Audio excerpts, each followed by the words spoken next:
Let us understand one thing. The sodium chloride, which is our common salt, okay, common salt, why is it NaCl, not ClNa? How are they being arranged in this format? Let us clear our doubt here. Okay, after that we'll go to the next topic. Okay, so if you see Na, that is sodium, it is our metal. What about Cl, chlorine? That is our non-metal. Now we have studied that in metal they have the tendency to donate, or yes, they have the tendency to donate electrons to others, right? Electrons to others. What about non-metals? They have the tendency to receive electrons, gain electrons. So we can conclude that after giving off their electron to others, protons become extra, right? Say for example here, proton, if they have 2, electron will have 2. Proton which is positively charged, okay, electron which are negatively charged, if one of the electron goes off, okay, if one of the electrons goes off, which charge has maximum number here? The positive charge, right? It still remain 2, proton still remain 2, but for electron it has only 1. So we can conclude that for metal, after donating electrons, they remain with positive charge. That is why we also call them as electropositive or electropositive ions, okay. And for non-metal, what they do, they used to receive electrons. So after receiving, again, when they have 2 proton, 2 electron, okay, after receiving electron, after receiving electron, which charges becomes more? Yes, electrons becomes more, right? The power which has more will denote, okay, will denote what type of charge they will have, okay. So non-metal will end up with negatively charged, okay, or also call them as negatively charged. Now why we have to understand this one is that the elements, to arrange them in this format, okay, the elements which have positively charged will come first. Na, which have positively charged, okay, after concluding this one, positively charged will come first. After that, negative element, that is chlorine, will follow. That is it, okay. That's why it's NaCl and not ClNa. All right. Okay, now let us see our next topic, that is ionic compound. So our metals and non-metals, they are not going to form in that way. We are going to combine them together to make it useful compounds. So here it is. What is it?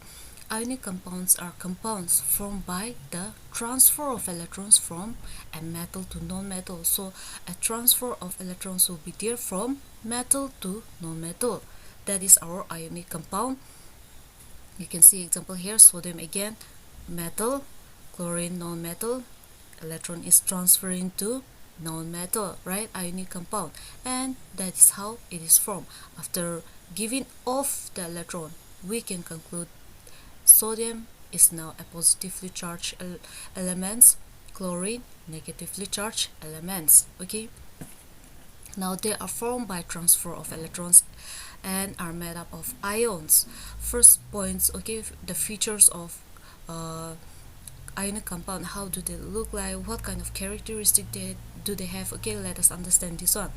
They are crystalline solid, so they are not in liquid gases, okay. They are crystalline solid. They have high melting points and boiling point. They are soluble in water but insoluble organic solvent like petroleum and kerosene will not be soluble in that. Now next thing is they conduct electricity in molten state or in solution, okay, in solution. That means in solid form they will not conduct electricity. Here's the structure of some of the ionic compounds. So most of the ionic compounds, if you see here, they are in crystalline form. Yes.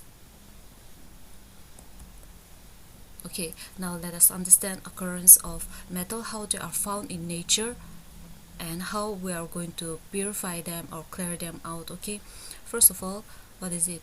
Some metals like gold, silver, platinum, etc. are found in the free state in Earth crust because they are least reactive. So what we are uh, knowing over here is that some metals like gold, silver, platinum, since they are least reactive, what happens is that they will not be reacting with any other elements. Because of that they will be found in their purest form like this. Okay, next point is most metals are found as oxide, carbonates, sulfides, etc. So they will be combined with some oxides. Okay, they will be formed as oxide. Okay, metal oxide or carbonates. All right, now if we found like that, how are we going to purify them? Okay, before we get into it, there are some important terms that you should know, like mineral. What do you mean by minerals?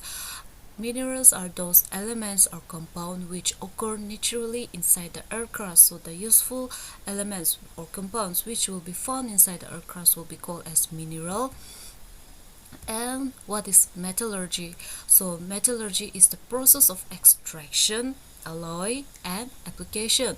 Metallurgy, again remember, it is the process to take out that minerals from the earth crust, to clean them up, okay, to separate them up with the impurities. After that, make good use of that elements. That is what metallurgy. Lastly here, ore. So what is this ore? Ore is a mineral from which metals can be extracted profitably. So ore is a substance, okay, which will be combined with some impurities like sand, clay, or that. Okay, so from this ore we can extract out the pure metals. All right, ore. Now next thing over here, we are talking about the impurities, right? So a name has been given to that. Gangue is the impurities present in the ore, like rock particles, sand particles, or clay particles. So those impurities will be called as gangue. Okay, now extraction of metals of this ore. Metals are extracted from the ore in three main steps. So there are some steps that you should keep in mind. What are the three main steps where we are going to extract the pure metal from the ore? Okay, the ore which is combined with impurities, that is gangue. First is concentration of ore, next thing is reduction, lastly refining. Okay, let us see one after the other step of concentration of matter. Now in the first step you will see that yes, mineral from the mineral ore will take out where they will be combined with gangue particles, that is what impurities. Next step will be concentration of ore. Now in this concentration of ore, remember that it is done physically. Too easy. Okay, how?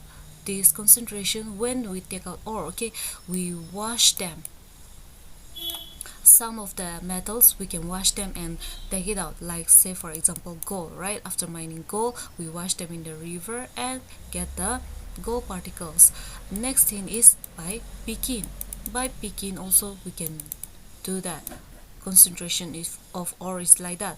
But if you see clearly, the substance, okay, will have some kind of impurities still. Okay, so we can, in the next step we can say that they are still what, 80 or 90% pure. We are still not getting that 100% pure ore. Okay, so what should be done?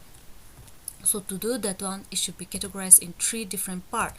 Like some metals will be highly reactive, some metals will have moderate reactive, some will have least reactive. It should be categorized like this.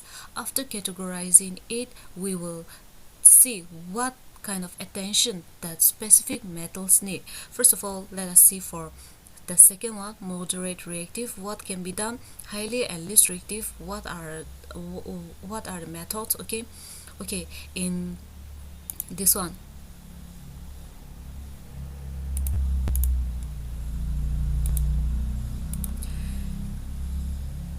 we are talking about moderate reactive. In moderate reactive, you'll see that what we are dealing with, the first one, we are dealing with metal which have metal sulfide impurities in it. And another one, that is metals which have carbonate in them. Carbonate in them. The method to extract the metal from their sulfide, their sulfide, over here is that the first method is roasting, okay, roasting. The second method is calcination. So let me just briefly tell me what is roasting. Roasting is heating of ore, okay, in the presence of oxygen, okay, in the presence of oxygen. What about calcination? Calcination is the process of heating again, okay, both of them will be heating, okay, their substance, their ore, okay, but one is in the presence of oxygen, the other one will be in the absence of oxygen, or partially there will be some oxygen, okay, but most of the time absent of oxygen. All right, let us see the example. We're talking about metal sulfate here, right? So take zinc, which is a metal, in their sulfate format, zinc S plus, in the presence of oxygen, right, oxygen, and it will be heated, right? So after heating oxygen, okay, in the presence of oxygen, after heating, what you will get? After heating, you will get zinc oxide. Metals, when they react, if we have studied that one, metals when they react with oxygen, they form metal oxide, right? So first of all, we got metal oxide. After that, plus sulfur dioxide, okay, sulfur dioxide will form, which will be a gas and can be removed easily. But here, metal oxide, it is still not metal, right? It is metal oxide. Again, they form metal oxide. It will be taken care of in the next step. If we see for metal carbonate, again, take the example for zinc carbonate, okay, zinc, it is a metal carbonate. When react with, no, there is no oxygen here, right? So directly we are heating them. So when we directly heat them, what do we get? We get zinc oxide. So even in this case, we are getting metal oxide, not the metal like zinc itself. So metal oxide plus carbon dioxide is formed. So when a metal carbonate is heated, metal oxide plus carbon dioxide will be formed. So in both cases, you can conclude that both of them got zinc oxide, right? So in this way, what can be done in metal oxide, okay, metal oxide, the next step is that they will undergo reduction method, okay, reduction method. Now in this reduction method, what happened is that, an important term here, reduction, okay, reduction process, what actually happened is that a reducing agent will be introduced to it. A reducing agent, try to remember what are reducing agent or oxidizing agent. Now after applying that one, only then it will be reduced to zinc. All right, so let us see the zinc oxide which we have got, okay, zinc oxide, which will be undergoing reduction through the help of reducing agent, okay, reducing agent. And what will happen after that? Okay, after introducing reducing agent, most of the time they use coke, okay, coke. Now you will get zinc plus oxygen, okay. So we have got our metal which we were finding it, all right, but this metal which we have got, it is still 90% pure, okay, it is still not 100%. So to make it 100%, we use electrolysis process, okay, electrolysis process. Let me remove all this and get it. In this way, metal sulfide, okay, let us briefly see moderate reaction. In this part, what happened is that metal sulfide will be taken care by roasting, which is in the presence of oxygen, calcination in the absence of oxygen, but heat, in both cases heat, right? Now after that, they don't form just the metal like zinc, they will form metal oxide. So to take care of that metal oxide, what happened? They undergo reduction, okay, reduction process. So in the reduction process, what happened?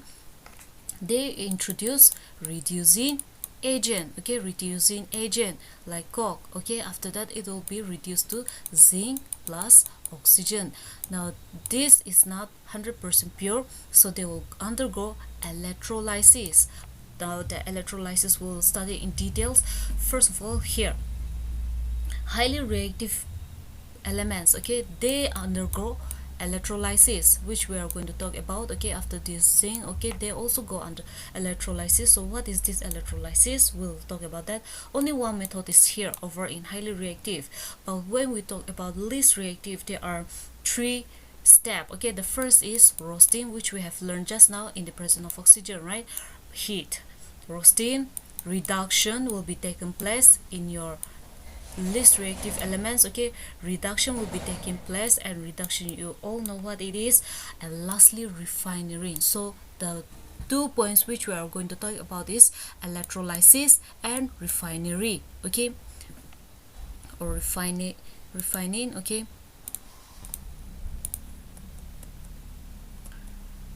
electrolysis, roasting, reduction, refining. Okay.